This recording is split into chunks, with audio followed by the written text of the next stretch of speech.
Hello दोस्तों, स्वागत है आपका हमारे YouTube channel mission lecture UK 2025 पर।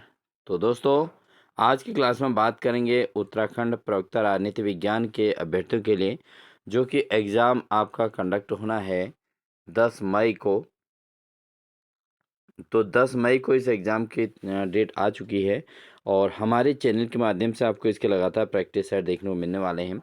तो आप बिना स्किप किए पूरी क्लास को ज़रूर वॉच कीजिएगा। और साथ ही दोस्तों, जो अभ्यर्थियों ने अभी हमारे चैनल की मेंबरशिप ज्वाइन नहीं की है, वो ज्वाइन सेक्शन में जाके ज़रूर देख लें कि हमने पॉलिटिकल साइंस के जो प्रैक्टिस सेट जो रखे हैं, बहुत ही कम रेट में रखे हैं। तो आप बिल्कुल आसानी से उसको देख लें और अगर आपको लगे ज्वाइन करना चाहिए तो आप ज़रूर ज्वाइन कर लीजिएगा।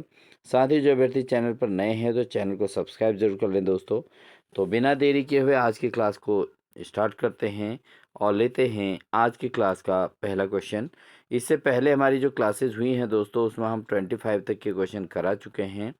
तो आज 26 से स्टार्ट करेंगे। नीचे अभिकथन ए और तर्क आर के रूप में दो वक्तव्य दिए गए हैं। नीचे दिए गए कूट में सही उत्तर चुनिए। तो जिसमें वक्तव्य दिए गए हैं दोस्तों, इसमें अभिकथन और तर्क है। तो द्वितीय विश्व युद्ध के पश्चात बहुत से अफ्रीकी एशियाई स्वतंत्र राष्ट्र स्वतंत्र हो गए। और तर्क है आर्थिक विकास नहीं होने के कारण उनकी स्वतंत्रता यथार्थपरक होने के बजाय अधिक औपचारिकता की ओर प्रवृत्त होने लगी। तो दोस्तों, यहाँ पर अगर हम देखें कौन सा कथन सही है कौन सा नहीं है, तो द्वितीय विश्व युद्ध के पश्चात बहुत से अफ्रीकी एशियाई राष्ट्र स्वतंत्र हो गए थे। ये बिल्कुल बात सही है, क्योंकि जब सेकेंड वर्ल्ड वार हुआ था तो उसके बाद जो अफ्रीकी एशियाई कंट्रीज़ थी वो काफ़ी जो है इंडिपेंडेंट हो गए थे। और साथ ही दोस्तों, आर्थिक विकास नहीं होने के कारण उनकी स्वतंत्रता यथार्थपरक होने के बजाय अधिक औपचारिकता की ओर प्रवृत्त होने लगी थी। तो ये अगर हम बात करें तो यहाँ पर पहला कथन तो बिल्कुल सही है, बट यहाँ पर जो कारण तर्क है इसका, वो सही नहीं है। क्योंकि आर्थिक विकास नहीं होने के कारण स्वतंत्रता यथार्थपर होने के बजाय अधिक औपचारिकता की ओर प्रवृत्त हो गई, ये पहले वाले जो कथन है उसकी सही पुष्टि नहीं करता, सही व्याख्या नहीं करता है। तो इस आधार पर इसका ऑप्शन नंबर सेकंड सही आंसर हो जाएगा। ए और आर दोनों सही तो हैं, लेकिन आर ए की सही व्याख्या नहीं करता है। ठीक है, तो दोनों अपने आप में सही हैं, बट व्याख्या के दृष्टिकोण से देखा जाए तो ये दोनों एक दूसरे से मिलते नहीं हैं। तो इसलिए सेकंड ऑप्शन इसका सही आंसर हो जाएगा। अगला क्वेश्चन है, निम्न में से कौन सा युग्म सुमेलित नहीं है। तो कौन सा युग्म सुमेलित नहीं है वो बताना है। जैसे पॉलिटिकल कंटिन्यूटी एंड चेंज, तो ये पीटर एच मार्केल का है, तो ये बिल्कुल सही है, ये इन्हीं का है। ठीक है, उसके बाद कंपेरेटिव पॉलिटिक्स टुडे, इसको दिया गया है एसपी हंटिंगटन। तो ये दोस्तों जो है यहाँ पर रॉन्ग है। साथ ही the man on the horseback, ये बिल्कुल सही है, ये सही मिलान किया गया है। और साथ ही मॉडर्न पॉलिटिकल सिस्टम्स एशिया, इसके जो हैं वो हैं आरसी मैक्रेडिस, ये भी बिल्कुल सही है। तो यहाँ पर दोस्तों 3 क्वेश्चंस आपके तैयार हो जाते हैं कि the political continuity and change के किसका है, पीटर एच मार्केल की लिखित है। और the man on the horse back, इसके सैमुअल फाइनर हैं। और साथ ही मॉडर्न पॉलिटिकल सिस्टम्स एशिया, इसके आरसी मैक्रेडिस हैं। तो ये तीनों बिल्कुल सही हैं, लेकिन इसमें जो सेकंड वाला है ये बिल्कुल रॉन्ग है। बढ़ते हैं दोस्तों अगले प्रश्न की ओर। अगला क्वेश्चन है, किसी क्रांति के संबंध में क्वेश्चन है किसी क्रांति के संबंध में निम्न में से कौन से तत्व सही हैं। तो कोई भी क्रांति होती है तो उससे संबंधित कौन से तत्व सही हैं। संविधान में परिवर्तन, या शासन एक शासक वर्ग दूसरे शासक वर्ग द्वारा प्रतिस्थापित होता है, राजनीतिक संस्थाओं में रूपभेद, या सामाजिक आर्थिक और राजनीतिक संरचनाओं में मौलिक परिवर्तन। तो अगर किसी क्रांति के संबंध में जो तत्व की बात करें तो दोस्तों, तो यहाँ पर क्या है कि संविधान में परिवर्तन तो होता ही है, कोई भी क्रांति होती है तो संविधान में परिवर्तन होता है। दूसरा, एक शासक वर्ग दूसरे शासक वर्ग द्वारा प्रतिस्थापित भी होता है। तीसरा है राजनीतिक संस्थाओं में रूप भेद भी आ जाता है, बिल्कुल सही है। और सामाजिक, आर्थिक और राजनीतिक संरचनाओं में मौलिक परिवर्तन भी होता है। तो इस आधार पर देखें तो इसका ऑप्शन नंबर 4 बिल्कुल सही आंसर हो जाएगा। अगला क्वेश्चन है दोस्तों, सरकार की एकात्मक प्रणाली के बारे में निम्नलिखित में से कौन से कथन सही है? तो सरकार ने जो एकात्मक प्रणाली दी है उसके बारे में कौन सा कथन सही है पूछा गया है। ऑप्शन है एक, यह राष्ट्र की एकता और अखंडता को अक्षुण्ण रखने में सर्वाधिक प्रभावी है। और साथ ही दिया है प्रशासनिक सुविधा की दृष्टि से सख्त स्थानीय इकाइयों को प्रत्यायोजित की जाती है। इसमें एकल विधि निर्माण निकाय होता है और स्थानीय प्रशासनिक इकाइयां संविधान से अपनी शक्ति नहीं प्राप्त करती हैं। तो अगर हम एकात्मक प्रणाली की बात करें दोस्तों सरकार की, तो उसमें जो है इनमें से कौन से कथन सही हो सकते हैं? तो अगर हम बात करें इसमें दोस्तों, एक तो जब एकात्मक प्रणाली की बात आती है तो ये राष्ट्र की एकता और अखंडता को अक्षुण्ण रखने में सर्वाधिक प्रभावी होता है। दूसरा क्या होता है कि ये प्रशासनिक सुविधा की दृष्टि से सख्त स्थानीय इकाइयों को प्रत्यायोजित की जाती है इसके द्वारा। और इसमें एकल विधि निर्माण निकाय होता है, बिल्कुल सही है। और साथ ही स्थानीय प्रशासनिक इकाइयाँ संविधान से अपनी शक्ति नहीं प्राप्त करती हैं। ये चारों के चारों कथन बिल्कुल सही हैं दोस्तों। तो एकात्मक सरकार की एकात्मक प्रणाली के बारे में जो एक कथन है वो सभी के सभी सही हैं। तो इसलिए इसका ऑप्शन नंबर सेकंड बिल्कुल सही आंसर हो जाएगा दोस्तों। ठीक है, तो आप नोट्स भी बनाते रहिएगा, जहाँ पर आपको कुछ कठिन लगे वहाँ पर आप अपने नोट्स भी प्रिपेयर करते रहिएगा। अगला क्वेश्चन है दोस्तों, अमेरिकी संविधान के किन संशोधनों में विधायी और कार्यकारी कृतियों को की न्यायिक समीक्षा के संबंध में विधि की सम्यक प्रक्रिया का उल्लेख किया गया है? तो कौन सी अमेरिकी संविधान के संशोधनों में विधायी और कार्यकारी कृतियों की न्यायिक समीक्षा के संबंध में विधि के सम्यक प्रक्रिया का उल्लेख किया गया है, किसमें किया गया है? ऑप्शन है चौथा संशोधन या पांचवा संशोधन, 14वां संशोधन या 16वां संशोधन। तो दोस्तों अगर हम इसमें बात करें तो अमेरिकी संविधान ने जो संशोधन में विधायी और कार्यकारी कृत्यों की न्यायिक समीक्षा के संबंध में विधि की सम्यक प्रक्रिया का उल्लेख किया है दोस्तों, वो किसके अंतर्गत किया है? वो किया है दोस्तों चौदहवें जो पांचवा संशोधन किया था, एक तो इसमें किया था और एक 14वां संशोधन। ठीक है, 5वां संशोधन और 14वें संशोधन में उन्होंने विधि की सम्यक प्रक्रिया का उल्लेख किया गया है। तो ऑप्शन नंबर फर्स्ट इसका बिल्कुल सही आंसर हो जाएगा। बी और सी दोनों सही हैं। इसको आप नोट कर लीजिएगा दोस्तों। ठीक है, हमारी क्लास में आपको इसी प्रकार की आपको मोटिवेशनल मिलेगी। आप जो चीज़ आपको इम्पोर्टेंट हमें इम्पोर्टेंट मिली है, मतलब कहीं ना कहीं प्रीवियस क्वेश्चनों में जो चीज़ आई हुई है उनको अब हम आपको हेल्प करते रहेंगे और आप उन चीज़ों को विशेष तरीके से स्टडी करके एग्ज़ाम के लिए प्रिपेयर करेंगे। ठीक है, बढ़ते हैं अगले प्रश्न की ओर।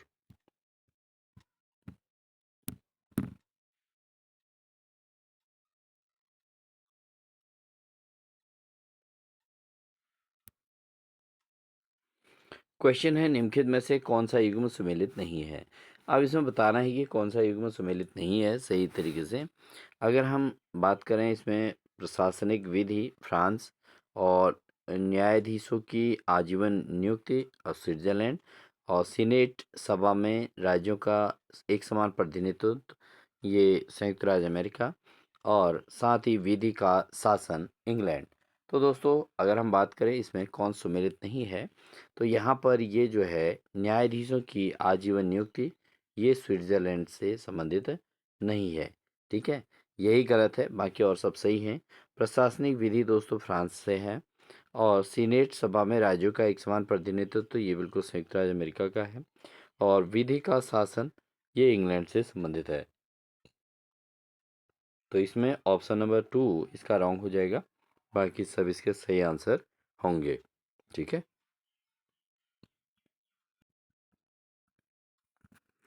अगला क्वेश्चन है, निम्नलिखित में से किसने राजनीतिक विकास की व्याख्या प्रशासनिक और विधिक विकास के रूप में की थी?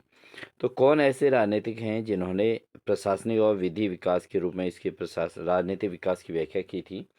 तो ऑप्शन है आपका पॉल वेरन और उसके अलावा है जेम्स एल कोलमैन और सिल्क एडवर्ड सिल्स या मैक्स वेबर।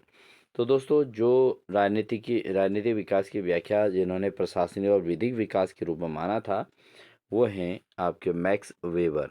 मैक्स वेबर ने दोस्तों इसको, जो राजनीतिक डेवलपमेंट है, जो पॉलिटिकल डेवलपमेंट है, उसको उसने प्रशासनिक और विधिक विकास के रूप में माना था। तो ऑप्शन नंबर 4 इसका सही आंसर हो जाएगा। बढ़ते हैं दोस्तों अगले प्रश्न में। नीचे अभिकथन और तर्क आर दिया गया है, कूट का सही उत्तर चुनिए। अभिकथन है, लोकतांत्रिक प्रणाली में सभी व्यक्तियों को एक समान माना जाता है और यह आम आदमी की सरकार का द्योतक है। और इसमें जो तर्क दिया है, आम धारणा है कि सरकार ज़्यादातर शक्ति अभिजन के नियंत्रण और प्रबंधन में कार्य करती है। तो जो अभिकथन है दोस्तों और उसका तर्क के साथ हमको सही उत्तर चुनना है। तो अगर इसमें देखें तो यहाँ पर क्या है दोस्तों कि कथन तो अगर हम देखें तो लोकतांत्रिक प्रणाली में सभी व्यक्तियों को एक समान माना जाता है, बिल्कुल सही है, लोकतांत्रिक है। ठीक है, प्रणाली कैसी है, लोकतांत्रिक है, तो सब समान तो होंगे ही। और यह आम आदमी की सरकार की द्योतक है। तो लोकतांत्रिक सरकार में होता ही ऐसे है दोस्तों कि आम आदमी की भी सुनी जाती है और आम आदमी की सरकार उसको माना जाता है, मतलब हर व्यक्ति की अपनी सरकार मानी जाती है।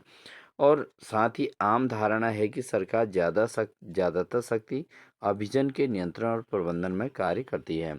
तो शक्ति अभिजन और नियंत्रण वो प्रबंधन में कार्य करती है, ये बात बिल्कुल सही है।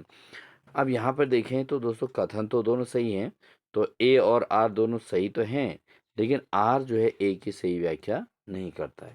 ठीक है, तो इस आधार पर अगर हम देखें तो इसका जो ऑप्शन नंबर 2 इसका बिल्कुल सही आंसर हो जाएगा। तो क्योंकि ये तर्क जो आर है इसके द्वारा कथन ए की जो है सही व्याख्या नहीं हो पा रही है। ठीक है, तो ऑप्शन नंबर सेकंड इसका सही आंसर हो जाएगा दोस्तों। ठीक, अगला प्रश्न है, मैक्स वेबर के नौकरशाही के सिद्धांत के बारे में निम्नलिखित में से कौन सा कथन सही है। तो मैक्स वेबर के नौकरशाही सिद्धांत जो था मैक्स वेबर का, उसमें कौन सा कथन सही है ये पूछा गया है। तो यहाँ पर अगर देखें, पहला है, यह नियम आधारित युक्ति संगत नियंत्रण का लोहे का पिंजरा था। देखिए जो पॉलिटिक्स में जो मैक्स वेबर का योगदान है, उसमें उन्होंने जो है नौकरशाही के सिद्धांतों को महत्व दिया था। और यह किस पर आधारित है, नियम आधारित युक्ति संगत नियंत्रण के तौर पर लोहे का एक पिंजरा के तौर पर जाना जाता है। यह युक्त विविधिक प्राधिकार का महत्वपूर्ण हिस्सा है। नौकरशाही से मेघा के रूप में ज्ञान के माध्यम से प्रभुत्व अभिप्रेत है और लोकतंत्र में इसकी सहज ग्राह्यता होती है। तो दोस्तों अगर हम इसमें बात करें, सही से इस चीज़ को समझें, तो यहाँ पर 3 कथन बिल्कुल सही हैं, ए बी और सी।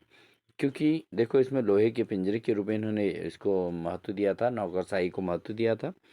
दूसरा, ये युक्त युक्त विधिक प्राधिकार का महत्वपूर्ण हिस्सा के तौर पर था और नौकरशाही के मेघा के रूप में ज्ञान के माध्यम से प्रभुत्व अभिप्रेत इसमें किया गया था। तो ए बी सी बिल्कुल सही हैं, लेकिन लोकतंत्र में इसकी सहज ग्राह्यता थी, ये इसमें रॉन्ग है।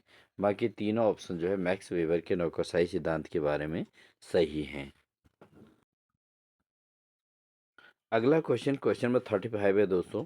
सूची 1 और सूची 2 को मिलान कीजिए और विकल्प का सही उत्तर को चुनिए। तो अगर इसमें बात करें लेखक और कृति, रॉबर्ट डल, रॉबर्ट डल जो लेखक हैं दोस्तों, इनकी जो कृति है वो क्या है, इनकी कृति है पॉलीआर्की। ठीक है, क्या है, पॉलीआर्की, यानी कि पार्टिसिपेशन एंड जो अपोजिशन। ठीक है, तो पार्टिसिपेशन एंड अपोजिशन इनका जो है रॉबर्ट डल का है, ये इनकी रचना है। और अगर एस एम लिपसेट, अगर हम एस एम लिपसेट की बात करें दोस्तों, इनकी जो कृति है, इनकी जो रचना है वो है पॉलिटिकल मैन।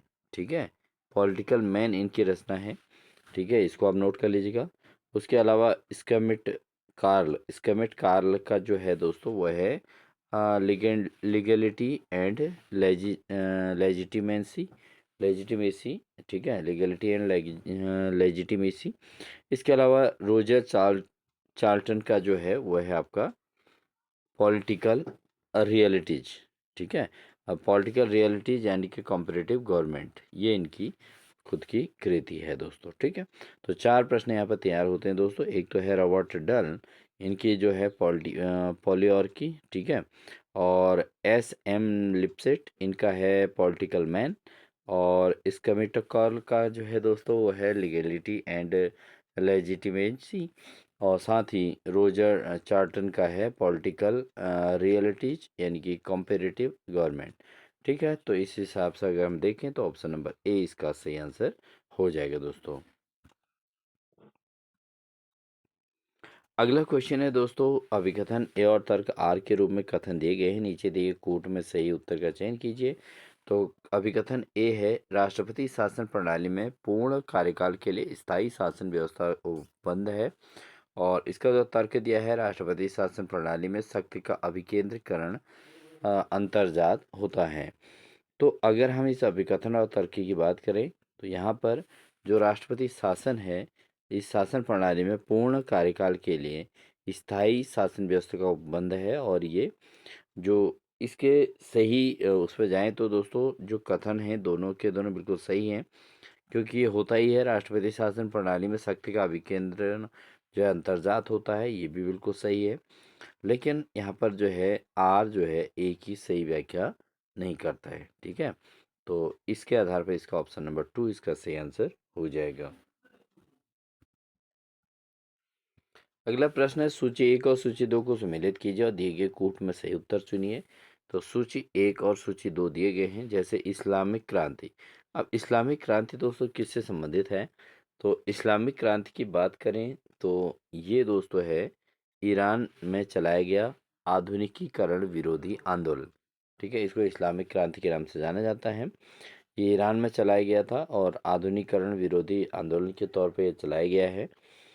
ठीक है, उसके अलावा अगर बात करें रूसी क्रांति, तो रूसी क्रांति दोस्तों इसका नेतृत्व जो है वॉल्शेविक पार्टी के द्वारा किया गया था। ये आपने छोटी क्लास में पढ़ा होगा, 9th-10th की क्लास में है रूसी क्रांति, और उसके अंतर्गत इसमें आपने पढ़ा होगा नेतृत्व जो है वॉल्शेविक पार्टी के द्वारा किया गया था। इसके अलावा गौरवपूर्ण क्रांति जो हुई थी दोस्तों, ये इंग्लैंड में संवैधानिक सरकार की स्थापना के लिए हुई थी गौरवपूर्ण क्रांति। ठीक है, तो ये गौरवपूर्ण क्रांति ने इंग्लैंड में संवैधानिक सरकार की स्थापना की थी। और साथ ही अति नैतिक क्रांति जो थी, ये चार्ल्स द्वितीय की यादृच्छिक शक्ति को परिसीमन करने के लिए 1669 की क्रांति 1649 की जो क्रांति थी दोस्तों, वो चार्ल्स द्वितीय के यादृच्छिक शक्ति का परिसीम जो यादृच्छिक शक्ति थी उसको परिसीमित करने के लिए 1649 में ये क्रांति चलाई गई थी। ठीक है, तो इसका थर्ड ऑप्शन सही हो जाएगा, पहले का सेकंड हो जाएगा, और बी का पहला हो जाएगा, और जो आपका सी है इसका चौथा आंसर सही हो जाएगा दोस्तों। ठीक है, तो आप इनको जरूर नोट कर लीजिएगा, वहीं से आपकी तैयारी होगी। तो ऑप्शन नंबर ए इसका बिल्कुल सही आंसर हो जाएगा दोस्तों। अगला क्वेश्चन है, आधुनिकीकरण को सामान्यतया निम्न में से किसके सादृश्य माना जाता है? तो अगर हम आधुनिकीकरण की बात करें दोस्तों, कि इसको सामान्यतः किसके सदृश माना जाता है? ऑप्शन है पश्चिमीकरण, या यूरोपीकरण, या राष्ट्र राज्य तंत्र का उदय, या औद्योगिकरण। तो दोस्तों इसमें अगर हम देखें सही विकल्प की बात करें तो आधुनिकीकरण की को सामान्यतः किसके सदृश माना जाता है? ये माना जाता है दोस्तों, पश्चिमीकरण भी आधुनिकीकरण के अंतर्गत आता है, और साथ ही यूरोपीकरण भी इसके अंतर्गत आता है, और राष्ट्र राज्य तंत्र का उदय भी इसी के अंदर है, और औद्योगिकरण भी इसी के अंतर्गत आता है। तो इस आधार पर देखें तो ऑप्शन नंबर 4 इसका बिल्कुल सही आंसर हो जाएगा। ठीक है, तो दोस्तों अभी तक आपने अगर हमारी क्लास को ज्वाइन सेक्शन में ज्वाइन नहीं किया तो ज़रूर ज्वाइन कर लीजिएगा, क्योंकि इसी प्रकार की प्रैक्टिस सेट और बेहतरीन क्लासेस आपको हम हमारे चैनल के माध्यम से देखने को मिलने वाली हैं। तो ज़रूर ज्वाइन कर लीजिएगा, और साथ ही जो जिन्होंने सब्सक्राइब नहीं किया वो सब्सक्राइब भी ज़रूर कर लीजिएगा। ठीक है, बेल आइकन दबा कर ऑल नोटिफिकेशन ऑन कर लें, क्योंकि आपको हमारी क्लासेस का नोटिफिकेशन लगातार आपको देखने को मिलता रहेगा। अगला क्वेश्चन लेते हैं दोस्तों, मीडिया के संबंध में निम्नलिखित कथनों पर ध्यानपूर्वक पढ़िए।